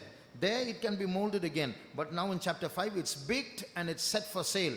Break it, you can't reunite it again. 18 වන පරිච්ඡේදයේ ඒ මැටි පිඩ කුඹල්කරුගේ අතේ තිබුණ බඳුන කුඹල්කරුගේ අතේ තිබුණේ එය අඹමින් පමණයි තිබුණේ. නමුත් 19 වන පරිච්ඡේදයේ විට මේ අඹා පෝරණ තුලට දමා පුලුසා දැන් විකුණන පිණිස වෙළඳසැලට ගෙනා එකක්. එය බින්දුනවන් පසුව නැවත சாதாண்ட பே. 18ஆம் அதிகாரத்திலே நாம் வாசித்த வண்ணமாக அது வளைந்து கொண்டிருக்கின்றதான ஒரு மட்பாண்டமாக இருக்கின்றது. ஆனால் இந்த 19ஆம் அதிகாரத்தில் இருக்கின்ற இந்த மட்பாண்டமானது அது வளைந்து முடிக்கப்பட்டு நெருப்பினால் சுட்டு அது இப்பொழுது எந்த விதத்திலும் வளைய முடியாததான அந்த வேலை முடிந்ததான ஒரு மட்பாண்டமாக இருக்கிறது. Break it, it cannot be united again. බින්දුනා නම් නැවත එකතු කරන්න බෑ. அது உடைக்கப்பட்டால் மறுபடியும் ஒன்றாய் சேர்க்க முடியாது. That's what verse 11 says, the next verse. ඊළඟ පද 11 වන පදයේ කියා තිබෙන මේ දෙයයි. 11ஆம் வசனம் இதைத்தான் கூறுகின்றது. Break it in the sight of everyone, so that it cannot be made whole again. නැවත හරිගස්සන්ට බැරි ලෙස කුඹකාරගේ භාජනය බින්ද දමන්නක් මෙන් திரும்ப செப்பனிடப்படக்கூடாத குயவனுடைய மட்பாண்டத்தை உடைத்து போட்ட வண்ணமாக என்று வாசிக்கிறோம். So in pot number 4, you can remold it, you can come back, you can be healed, but here it's beyond repair, it's too late. හතරවන බඳුන නැවත අඹන්නට පුළුවන්, නැවත ප්‍රකෘති තත්ත්වයට පත් කරන්න පුළුවන්. නමුත් මේ පස්සන බඳුන බිඳුනායින් පසුව නැවත හරිගස්සන්නට බෑ. நான்காவது அந்த மண்பாண்டமானது அது மறுபடியும் வளையப்பட முடியும், மறுபடியுமாய் அது மறுசீரமைக்கப்பட முடியும், மறுபடியுமாய் திரும்ப வர முடியும். ஆனால் இந்த 5வது மட்பாண்டமோ அது இப்பொழுது செய்து வளைந்து முடிக்கப்பட்டாயிற்று, அது உடைக்கப்பட்டால் ஒன்று சேர்க்க முடியாது. So that is what Hebrews chapter 3 and verse 8 we read says, don't harden your heart. Verse 13 says, be very careful, others your heart will be hardened. That means after that it's not in your control anymore. හිබ්‍රේ 3:18 අපි ඒ ගැන කියවන බලගේ සිත් දැඩි කර නොගනිලා කියා ඔබේ සිත දැඩි වුණා නම් නැවත ඒ හරිගස්සන්නට නොහැකි. මේ ගැන ප්‍රවේශම් වන්නයි කියා තිබෙන එම නිසාය. எபிரேயர் 3ஆம் அதிகாரம் 8ஆம் வசனத்திலே உங்கள் இருதயங்களை கடினப்படுத்தாதிருங்கள் என்று சொல்லப்படுகிறது. அதாவது அந்த நிலவரத்திலே இந்த மறுபடியுமாய் அதை செப்பனிட முடியும். ஆனால் 13ஆம் வசனத்திலேயோ உங்களுடைய இருதயம் கடினப்பட்டு போகாதபடிக்கு என்று சொல்லப்படுகிறது. அந்த நிலவரத்திற்குள்ளே வந்தால் அதை மறுபடியுமாய் மறுசீரமைக்க முடியாது. At this point, evil spirits will take control. Those other gods that are in pot number 3, they will come and take control of your lives. You can't go back to Jesus. Too late. මෙන්න මේ පස්සන අවධියේදී නපුරු ආත්ම අර තුන්වන බන්ධනයේදී අපි බැලුවා වගේ ඒ නපුරු ආත්ම ඇවිත් ඔබ තුළට ඔබේ හදවත ආස්තරණය කරගන්න අල්ලා ගන්නව ඇත. ඉන්පසු නැවත ඔබට දෙනවාසිතට හැරි යන්න නොහැකි.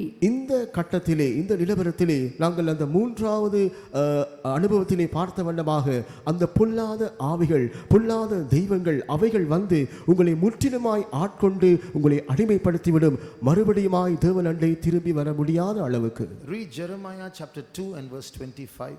යෙරමියා දෙවන පරිච්ඡේදයේ 25 වන පදයේ කියමු. எரேமியா 2ஆம் அதிகாரம் 25ஆம் வசனத்தை வாசிப்போம். Withhold thy foot from being unshod, and thy throat from thirst. But thou saidst, there is no hope. No, for I have loved strangers, and after them will I go. වහන් නැතුව නොතිබෙන හැටියට නුඹේ පාදද පිපාසා නොවන හැටියට නුඹේ උගුරද ආරක්ෂා කර ගනින්න. නමුත් නුඹ ඒක නිෂ්ඵලය.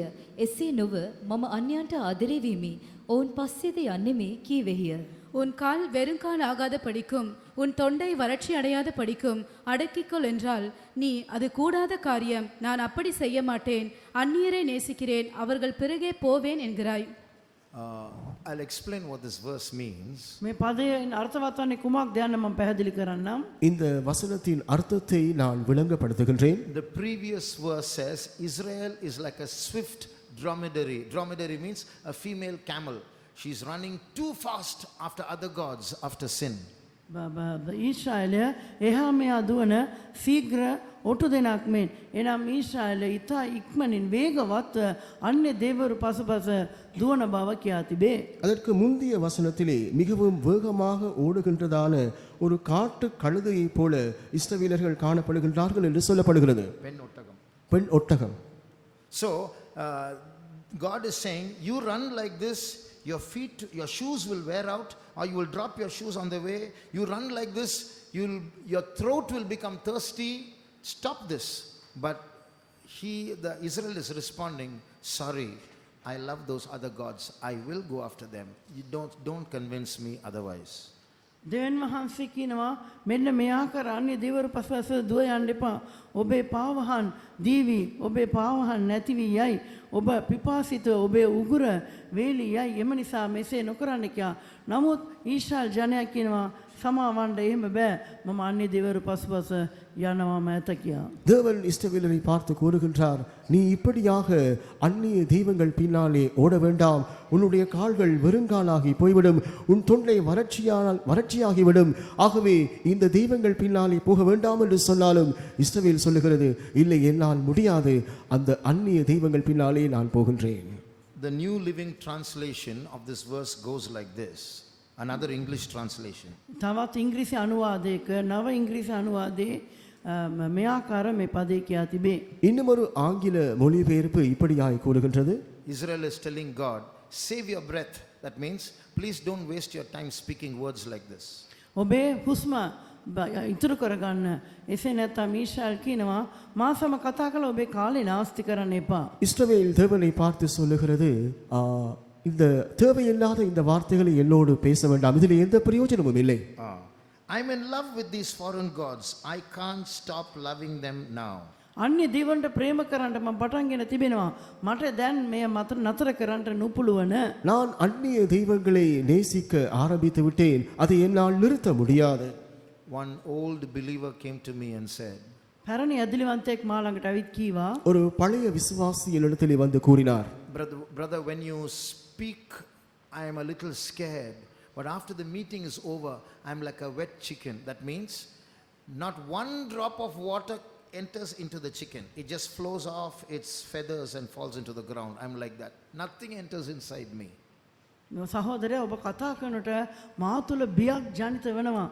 නමුත් මම ශාලාවෙන් බැහැර වුණාට පස්සේ තෙමිච්ච කුකුලෙක් වගේ ඒ කිසි දෙයක් මා ඇතුළට යන්නේ නැහැ. කුකුලෙක් තෙමුණාට පස්සේ වතුර ඇතුළට යන්නේ නැහැ. ඒමම සියල්ල බැහැර වෙනවා. ඒ වගේ තමයි කිසිම දෙයක් මාගේ ඇතුළට ගලා යන්නේ නැහැ කියා කීවා. சகோதரனே, நீங்கள் பேசுகின்ற வேளையிலே எனக்குள்ளே ஒரு கொஞ்சம் பயம் உண்டாகிறது. ஆனால் நான் இந்த ஆராதனை முடிந்து சாலையை விட்டு வெளியே போன பிற்பாடு ஒரு நனைந்த கோழியை போல் இருக்கின்றேன். ஒரு தண்ணீர் துளியாவது உள்ளே பிரவேசிக்கவில்லை. இப்படியாக நான் தரையிலே ஒரு நனைந்த கோழியை போல காணப்படுகின்றேன். So those of us who have been born in this mission, we know everything. How is the state of our heart? I can't grow after this. I'm fully hardened. Is that our state? අපෙන් බොහෝ දෙනෙක් මේ සභාවේ උපත ලැබ සිටිනවා. අප සියල්ල දැන සිටිනවා. නමුත් මෙතනින් එහාට අපිට වර්ධනය වන්න බෑ. අප සිත ඒ තරමට දැඩි වී තිබෙනවා. ඔබේ සිතේ තත්ත්වය කෙබඳුද? நம்மில் அநேகர் இந்த சத்திய உபதேசத்திலே பிறந்தவர்களாக இருக்கின்றோம். ஆனாலும் நமக்கு இப்பொழுது எல்லாம் தெரியும் என்று நினைத்துக் கொண்டிருக்கிறோம். நம்முடைய ஆவிக்குரிய ஜீவியத்தின் வளர்ச்சி எப்படி இருக்கின்றது? நம்முடைய இருதயங்கள் கடினப்பட்டு இருக்கின்றதா? Now we move to part number 6. දැන් 6 වන බඳුනට අවධානය යොමු කරමු. இப்பொழுது நாம் 6வது அந்த உடைந்த மட்பாண்டத்தை நோக்கி கவனத்தை திருப்புவோம். 2 Corinthians 4:7. දෙවෙනි කොරින්ති 4 වන පරිච්ඡේදයේ 7 වන පදය. 2 கொரிந்தியர் 4ஆம் அதிகாரம் 7ஆம் வசனம். But we have this treasure in earthen vessels, that the excellency of the power may be of God and not of us. නුමුත් ඒ බලයේ ඊතා උතුම්කම අපට නොව දෙවියන් වහන්සේට අයිති වන පිණිස මේ වස්තුව අපි මැටි වාජනවල දරමුව. இந்த மகத்துவமுள்ள வல்லமை எங்களால் உண்டாயிராமல் தேவனால் உண்டாயிருக்கிறது என்று விளங்கும்படி இந்த பொக்கிஷத்தை மண்பாண்டங்களில் பெற்றிருக்கிறோம். Here we read of an earthen vessel. මේ ස්ථානෙත් මැටි බඳුනක් ගැන අපි කියවනවා. இந்த இடத்திலும் ஒரு மட்பாண்டத்தை குறித்து நாம் If வாசிக்கின்றோம். you read the next verses 8, 9 and 10, you will see that vessel is broken. 8 9 10 ඉතුරු පද කියව බැලුවා නම් මේ බඳුන බිදී තිබෙන බව ඔබට දැකිය හැක. அதற்கு கீழே இருக்கின்றதான 8, 9, 10 அந்த வசனங்களை வாசிக்கும் பொழுது இந்த மட்பாண்டம் உடைந்திருப்பதை நாம் காணக்கூடும். If you read that verse, we have this treasure. What is that treasure? This treasure, what is that? මේ වස්තුව එනම් කුමක්ද මේ වස්තුව? இந்த வசனத்தை வாசிக்கும் பொழுது இந்த பொக்கிஷத்தை அப்படியானால் அந்த பொக்கிஷம் என்ன? It is the light of the previous verse. එය ඉතුරු ඉහත පදේ කියා තිබෙන දේ. அது அதற்கு முன்னே இருக்கின்றதான வசனத்திலே ආලෝකය. சொல்லப்படுகிறது පදේ තිබෙන ආලෝකය. ஒளியாக இருக்கின்றது. So, God has put a light inside us. දෙවියන් වහන්සේ ආලෝකයක් අප තුළට ඇතුල් කර තිබෙනවා. தேவன் ஒரு ஒளியை நமக்குள்ளே உட்பிரவேசிக்க பண்ணி இருக்கிறார். Verse 8, 9 and 10 says, when we are broken by trials and by sufferings, this light is manifest in us. අප දුක් විඳීම් කරදර තුලින් අප බිඳුන් ලබන විට මේ ආලෝකය අප තුලින් මුක්ත වනවා එළිදරව් වනවා කියා 8 9 10 පදවල කියවේ. 8, 9, 10 வசனங்களை வாசிக்கும் பொழுது அந்த நெருக்கங்கள், ஒடுக்கங்கள், கவலைகளினால் நாங்கள் அப்படியே உடைக்கப்படுகின்ற வேளையிலே நமக்குள்ளே இருந்து இந்த ஒளியானது பிரகாசிக்கிறது. I don't know what your experience is, but God has broken me in many ways. But in all those breakings, I have seen only more light coming, emerging in me. මම ඔබේ අත්දැකීම් කුමක්ද දන්නේ මගේ අත්දැකීම නා දෙවියන් වහන්සේ බොහෝ වර මාව කඩා තිබෙනවා. ඒ හැම බිඳීමකදීම වැඩි වැඩියෙන් ආලෝකයේ පිටතට මුක්ත වූවා පමණකි. உங்களுடைய அனுபவம் என்ன என்று எனக்கு தெரியாது, ஆனால் என்னுடைய அனுபவத்தின்படி பல சந்தர்ப்பங்களிலே தேவன் என்னை உடைத்திருக்கின்றார், நொறுக்கி இருக்கின்றார். அந்த எல்லா நேரங்களிலேயும் அதிகமாய் இந்த வெளிச்சம் எனக்குள்ளே பிரகாசித்தது. When our hearts get hard, one reason for that hardness is the growing of pride within us. අපගේ සිත උඩඟුවා නම් අපේ සිත උඩඟුවන්ට එක හේතුවක් අප තුළ උඩඟුකම ඇතිවීමයි. நம்முடைய இருதயமானது கடினப்பட்டு போகுமையானால் அதற்கு இருக்கின்ற ஒரு காரணம் நம்முடைய பெருமை. So God will break us. එවිට දෙවියන් වහන්සේ අප කඩයි. அந்த வேளையிலே தேவன் நம்மை உடைக்கின்றார். So when he breaks us, it is only to reshape us. එසේ උන්වහන්සේ අප කඩන විට එය නැවත අප හැඩගස්සන පිණිසම පමණකි. ஆகவே அவர் எங்களை உடைக்கின்றதான காரணம் என்னவென்றால் மறுபடியும் நம்மை உருவாக்கும்படியாகவே. When God takes us through failures, දෙවියන් වහන්සේ අප පරාජයන් අරහා ගෙන යන විට தேவன் நம்மை தோல்விகளுக்கூடாய் கொண்டு செல்லும் பொழுது, when God delays in answering our prayers, අපේ යාඥාවට පිළිතුරු දෙන්න දෙවියන් වහන්සේ ප්‍රමාද වන විට தேவன் நம்முடைய ஜெபங்களுக்கு பதில் கொடுக்க தாமதிக்கின்ற வேளையிலே, when we are going through paths of injustice and God doesn't respond to execute justice, අයුක්තිය හරහා අපි ගමන් කරන අවස්ථාවේදී යුක්තිය ඉෂ්ට කරන පිණිස දෙවියන් වහන්සේ ඉදිරිපත් නොවන කල්හි அநியாயங்களுக்கூடாய் நாம் கடந்து போகும் பொழுது அந்த நீதியை, நியாயத்தை நிறைவேற்ற தேவன் தாமதிக்கின்ற வேளையிலே, if we question God and start pointing fingers at other people and say, these are the ones who have ruined my life, my whole life is ruined because of them, it's the expression of our pride. God wants us to break, not to point fingers at others. එවිට අප දෙවියන් වහන්සේ වරදට පත් කරමින් අන්නයට ඇඟිල්ල දික් කරමින් මේ අය තමයි මගේ ජීවිතේ නැති නාස්ති කරේ කියා කීවා නම් එය දෙවියන් වහන්සේ අපව කඩන්නේ බින්දින්නේ අප හැඩගස්සන පිණිස මිස අන්නයට ඇඟිල්ල දික් කරන්නට නොවේ. අප එලෙස කරන්නේ අපේ උඩුඟුකම නිසා වනවා. அந்த வேளைகளிலே நாம் தேவனிடத்திலே கேள்விகளை கேட்டு அவர்கள் நிமித்தமாக, இவர்கள் நிமித்தமாகவே என்னுடைய ஜீவியம், என்னுடைய வாழ்க்கை இப்படி அழிந்து சீரழிந்து போயிருக்கிறது என்று நாம் மற்றவர்களை குற்றப்படுத்திக் கொண்டிருக்கிறோம். ஆனால் அந்த நேரங்களிலே நாம் மற்றவர்களை குற்றப்படுத்துகிறதற்கான காரணம் அது நம்முடைய பெருமையாக இருக்கிறது. தேவனோ நம்மை உடைத்து நொறுக்க விரும்புகிறார். When he breaks us, it will be painful, but in that pain a light emerges and we come closer back to Jesus. අපිව දේනවාස කඩන අවස්ථාවී ඒ වේදනාකාරී නමුත් ඒ වේදනාව මැද ආලෝකයක් විහිදෙනවා. එය දේනවහස වෙතට අප සමීප කරවයි. தேவன் நம்மை உடைக்கின்றதான அந்த வேளைகளிலே நமக்குள்ளே ஒரு துக்கம் வேதனை உண்டாகின்றதுதான். ஆனாலும் அந்த எல்லா வேளைகளிலேயும் நமக்குள்ளே ஒரு வெளிச்சமானது அது வீசுகின்றது. அந்த வெளிச்சம் நம்மை அதிகமாய் தேவன் அண்டை கிட்டி சேர்க்கின்றது. So because of your tears, because of your pain, don't feel God forsaken. God is working something positive in you. You may not realize it, but he wants to bring that light out of you. එම නිසා ඔබ කඳුළු තුලින් යන විට වේදනා තුලින් යන විට දෙවියන් වහන්සේ බාතරියයි සිතන්න එපා. දෙවියන් වහන්සේ යම් ධනාත්මක දෙයක් කරනසේක ඔබ බින්දිනසේක ඔබ තුලින් සිට එම ආලෝකය මුක්තවන්ට සලස්සනසේක.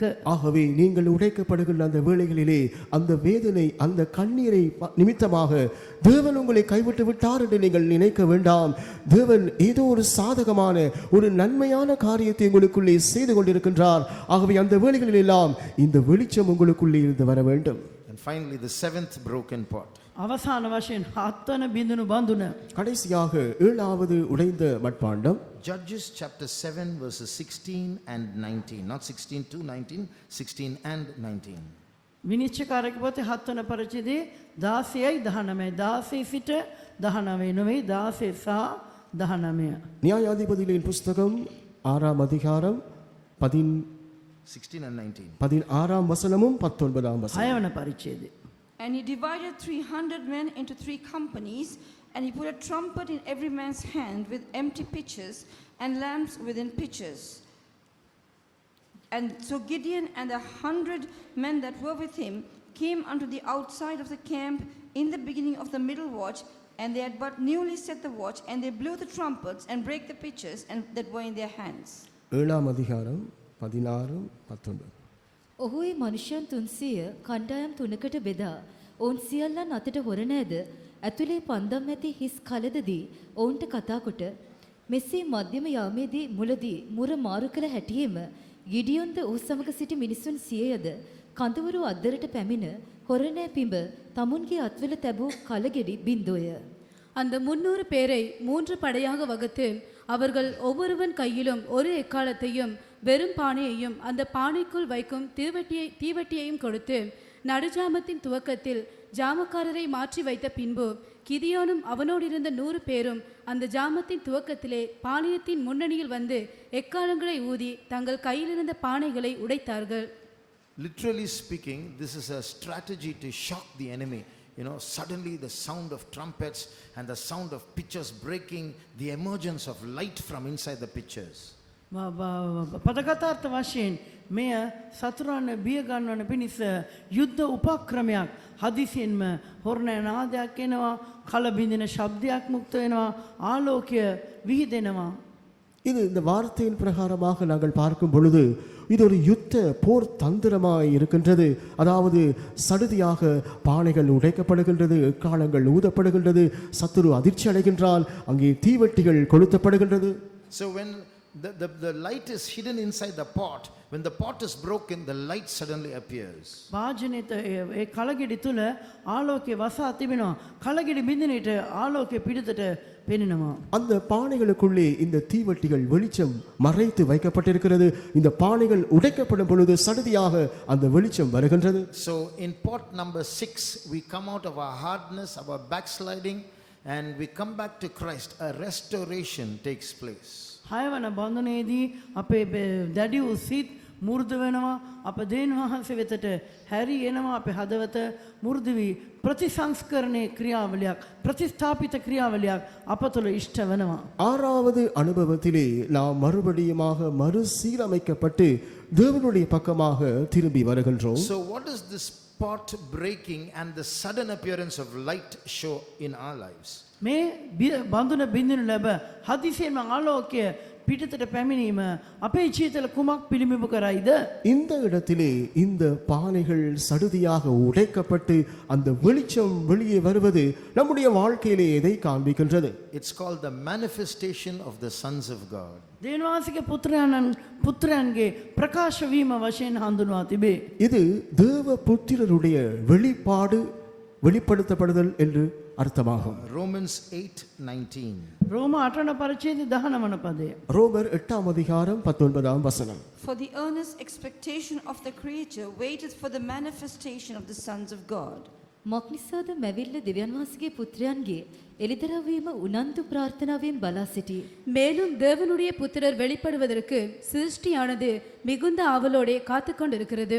So this manifestation of the sons of God is actually the transformation that takes place in our bodies when Jesus comes. මේ දෙවියන්වහන්සේගේ පුත්‍රයන් එළදරවීම වනයි ඒස් වහන්සේ පැමිණෙට අපේ ශරීරයේ සිදුවෙනා වූ අන්වෙසක් වීමේ ක්‍රියාවලිය පිළිඹු කරයි. இந்த தேவ புத்திரரின் வெளிப்படுத்தல் என்றதான அந்த காரியமானது இயேசு கிறிஸ்துவினுடைய வருகையின் போது நம்முடைய சரீரங்களிலே உண்டாகின்றதான மறுரூபமாகுதலை காண்பிக்கின்றது. The Bible says when Jesus comes, our bodies are going to become glorious. දේවචන කියා තිබෙනවා ඒස් වහන්සේ පැමිණෙන කල අපේ ශරීර තේජාන්විතව බවට පත්වන්නට යනවා යනුවෙන්. இயேசு வருகின்றதான வேளையிலே நம்முடைய சரீரங்கள் மகிமையுள்ளதாய் மாறும் என்று வேதம் சொல்லுகிறது. We will be bright like the sun, the Bible says. අප සූර්යයා මෙන් දීප්තිමත්ව සිටිනවා ඇතැයි දේවචනේ කියනවා. நாம் சூரியனை போல பிரகாசிப்போம் என்று வேதம் சொல்லுகிறது. There's a translation called Bible in Basic English.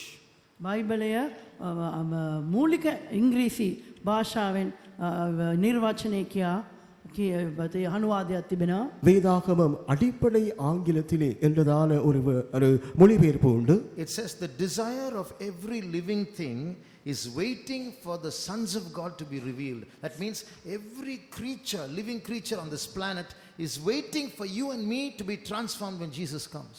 සෑම ජීවියෙක්ම දේව පුත්‍රයන්ගේ මේ ප්‍රකාශ වීම උදෙසා බලා සිටින එනම් මේ ග්‍රහලෝකයේ සිටින සෑම ජීවියෙක්ම අප මෙසේ අන්වේෂක් වී ප්‍රකාශ වෙන එක බලන්ට පුලපුලා සිටිනවා. உயிருள்ளதான எல்லா ஜீவன்களுமே இந்த தேவ புத்திரர் வெளிப்படுவதற்காய் காத்திருக்கிறது. அதாவது முழு சிருஷ்டியுமே இந்த தேவ புத்திரர் அவர்கள் மறுரூபமாகி எடுத்துக்கொள்ளப்படுதலுக்காய் காத்திருக்கிறது. Our call, this is our future. මේ අය අපගේ අනාගතය.